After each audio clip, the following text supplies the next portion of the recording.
तो वो कौन से हाइजीन पैरामीटर्स हैं जो एक मेल को ध्यान देने चाहिए? बिकॉज फीमेल्स के लिए तो बहुत सारी चीज़ें हैं, इंटीमेट प्रोडक्ट्स और तरह तरह के हमारे पास टिप्स हैं और प्रोडक्ट्स हैं, सब कुछ है, but I don't think male intimate hygiene की कभी ज़्यादा बात होती है। 3 बेसिक चीजें। हाँ जी। नंबर 1, जब आपके बच्चा पैदा होता है और आप अपने बच्चे को देखती हैं, सबसे पहला काम करना है, आपको देखना है उसकी पेनिस की स्किन प्रॉपरली रिट्रैक्ट पीछे कर रही है या नहीं कर रही है। बहुत बार मदर्स नहीं देखती हैं, क्लीन नहीं करती हैं, स्किन चिपकी रह जाती है, उसके अंदर गंदगी मौजूद होती है। ये मैं बच्चों की बात कर रहा हूँ। बच्चों को 2 चीज सिखानी है स्किन पीछे करने के बाद में, कि जब आप नहाते हैं स्किन को पीछे करिए, साबुन से क्लीन करिए। और ये आदत एक बार बचपन में पड़ गई तो बड़ा होके आदमी छोड़ता तो है नहीं। जैसे आप अपने दांतों को ब्रश करते हैं वैसे ही आपको क्लीनलीनेस रखनी है। That is the basic thing which can be done, number 1। Number 2, एक आपने सुना होगा हनीमून सिस्टाइटिस। नई शादी हुई, हनीमून पे गए और हनीमून पे जाने के बाद में सबसे पहले चालू हो गया यूरिन की बर्निंग। और ये हुआ कि साहब जैसे मैं हनीमून पे गई तो यूरिन में जलन शुरू हो गई लेडी के। अब इसका रीजन क्या होता है? इसका रीजन ये होता है कि हाइजीन मेंटेन नहीं कर रहे। हाइजीन प्रॉपर होनी before and after intercourse even for a man important है। क्या करना चाहिए उनको before and after intercourse? Every man should while taking a bath wash properly the whole area after having the skin properly back. Okay. I mean, this is the basic thing. मैं थोड़ा सा बहुत openly सवाल पूछूंगी because I really genuinely want our audience to take full benefit of this conversation. So using a regular soap is okay in that area? Using a regular soap is absolutely fine. Okay. Absolutely. But if you have irritation, then you could use a gentler soap. I will not put any brand name over here, but a gentle soap is very good. You can use that, number 1. Number 2, if your wife is having infections and again, then after intercourse, she should go and pass urine. Okay. So the passage of urine is going to take away any infection which is there in that area of the urinary meatus. Okay. And the third important thing for any man to realize is, the moment he feels he's having burning in his urine, he should take a full course of treatment. Not leave it in between, नहीं तो ये सारे infection जाके यहाँ बस जाएंगे। And चौथा, condom को यूज करिए। और 5वां, जितना हो सके मल्टीपल पार्टनर्स मत रखिए। I mean, this is the simplest thing to do.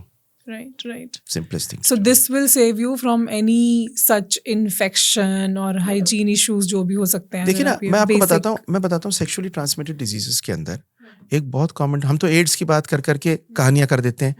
बहुत सारे ऐसे इन्फेक्शंस हैं जैसे क्लेमाइडिया। अब क्लेमाइडिया आदमी में ज्यादा दिक्कत नहीं देगा, वो वुमन में ट्रांसमिट करके उसकी ट्यूब्स बंद कर देगा। इन्फेक्शंस, पेल्विक इन्फेक्शंस दे देगा। गनोरिया आपको कोई दर्द नहीं देगा, आपकी यूरेथ्रा को खराब कर देगा और आपकी यूरिन की धार खराब हो जाएगी। इतने सारे इन्फेक्शंस छोटे छोटे हैं जो सेक्सुअली ट्रांसमिटेड हैं, जिनसे आपका बचना जरूरी है। और इसका सिंपलेस्ट तरीका कॉन्डोम यूज करना है या staying away from multiple partners. Because देखिए एक परेशानी और है, you become a source of infection yourself. Exactly. So once you are infected, you are transmitting that infection to so many people since you have multiple partners, and they in turn will transmit it to other people because probably those people also may be having multiple partners. Exactly. एक आपको कहानी और बताऊं, इसमें बड़ी interesting है क्योंकि आपसे और मेरी बात हो रही है तो मैं आपसे बात कर रहा हूँ। देखिए आज के दिन में क्या हुआ है, यंग लोगों में परफॉर्मेंस एंजाइटी बड़ी हाई हो गई है। यंग लड़का है, 6 महीने उसे हो गए गर्लफ्रेंड बनाई है, मौका लगने वाला है गर्लफ्रेंड के साथ जाने का, बहुत तेज एंजाइटी है। एंड उस एंजाइटी में अगर वो परफॉर्म नहीं कर पाता तो उसके बाद में उसे लगता है जिंदगी बर्बाद हो गई। और मुझे ऐसा लगता है कि शायद लड़के ही इस चीज के बारे में ज्यादा सोचते हैं। yes. जितना मैं लड़कियों को जानती हूँ, being a girl my self and knowing girls around me, मुझे नहीं लगता कि शायद लड़कियां इतना जज करती हैं जितना लड़के खुद को जज करते हैं। ट्रू। आपको उसका रीजन पता है? आपको रीजन पता है? एक सेंटेंस में बोलूंगा, for a man sex is performance, for a woman sex is intimacy. मैं आपको इसकी जेनेसिस बताऊं, मतलब आपको ये पता नहीं हम शुरू कहाँ से हुए थे और चल कहाँ को दिए. But so what happens is when a man has multiple partners, there is no intimacy. The only thing he thinks about is performance. Okay. And sex without intimacy, only on performance, will definitely be creating issues. Yeah, it sounds so transactional. It sounds so emotionless. Love. Emotionless. So ये जो emotionless love होता है ना, इसमें performance की कहानी होती है. हर आदमी इसके अंदर रुस्तम बनना चाहता है. और क्योंकि हर आदमी इसमें रुस्तम बनना चाहता है, अगर नहीं बन पाता तो डिप्रेशन में चला जाता है, क्योंकि दूसरी पार्टनर जिसके पास में जाना है कहीं वो भी ना हंसते. और जो प्यार होता है, इंटीमेसी होती है, मोहब्बत होती है, उसमें मोहब्बत का एक छोटा सा हिस्सा सेक्स होता है. मैं कभी कभी सोचता हूँ, मेरे पास बहुत यंग बॉयज आते हैं, अनमैरिड बॉयज आते हैं, सर शादी 3 महीने बाद होने वाली है, तो कहता है डॉक्टर साहब एक रिक्वेस्ट है, कहीं ऐसा ना हो फर्स्ट नाइट खराब हो जाए, पूरी इज्जत लुट जाएगी. ये फीलिंग उसकी बड़ी कॉमन फीलिंग है, क्योंकि आज के दिन में एक चीज ने बहुत गहराई में अफेक्ट किया हुआ है, और वो है पोर्नोग्राफी. तो पोर्नोग्राफी क्या करती है, पहले मैं आपको इसका साइंटिफिक जेनेसिस बताऊंगा. पोर्नोग्राफी आपके ब्रेन को कंप्लीटली डोपामीन से फ्लड कर देती है. Okay. Pornography is the only addiction जो फ्रीली अवेलेबल है, हर समय फोन पे है, हर के फोन पे है, कोई खर्चा नहीं लगता. एडिक्शन वैसे ही होता है जैसे कोकेन का होता है, मतलब उस तरह का. वही हार्मोन डोपामीन ब्रेन को हिट करता है जो कोकेन का करता है. Okay. और इसमें होती है एक डिसेंसिटाइजेशन. आपका ब्रेन पोर्नोग्राफी देख देख के डिसेंसिटाइज हो जाता है. Okay. और जब ये डिसेंसिटाइज होता है तो भर जाता है एक इलाके से, मजा आना बंद हो जाता है, अगली चीज पे जाता है, फिर अगली चीज पे जाता है.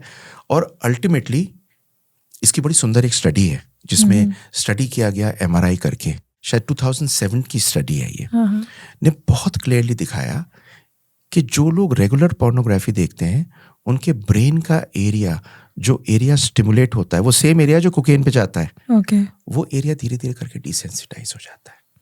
So it's like a drug. It's like it is a drug. अब एक तो कहानी हो गई डिसेंसिटाइजेशन की, Yeah. और दूसरी कहानी क्या हुई, there is a difference between real sex and real sex. और जब एक बार रियल सेक्स की आदत लग जाए, रियल सेक्स बेकार लगने लगता है. Because वो एक expectation setting हो जाती है. एक्सपेक्टेशन सेटिंग हो जाती है, Standard set हो जाते सेट हो हैं. जाता है. मेरे पास में I think it was 4 or 5 months back, he and his wife came to me. 3 साल शादी को हो गए थे, बच्चा नहीं था. तो द वाइफ सेड डॉक्टर साहब इनकी डिजायर बहुत कम है, ये मेरे साथ में रिलेशन नहीं रखते. तो रिलेशन नहीं रखेंगे तो बेबी कैसे होगा.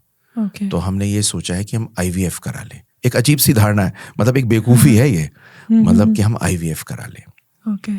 तो I spoke to the man and बोले डॉक्टर साहब I have no problem, my erections are fine, but I only like pornography and I have been seeing it for the last 12 years. My God. half an hour every day. So he said, my interest is this and I only like it. Now, when you have porn addiction, a subset of people do not enjoy sex and they have a low sexual desire towards a human being. Now, this is very common.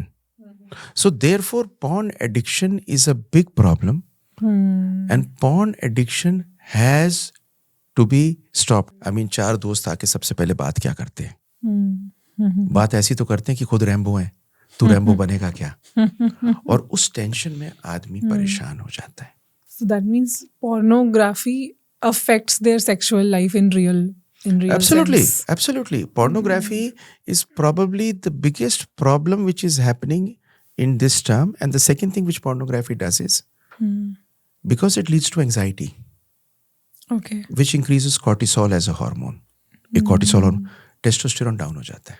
Thank you for watching this clip. पूरे episode में हमने और भी बहुत सी ऐसी खास बातें की हैं जो आपके लिए जाननी बहुत ज़रूरी है. अगर पूरा एपिसोड देखना चाहें तो उसके लिए डिस्क्रिप्शन में दिए गए लिंक पर विजिट करें.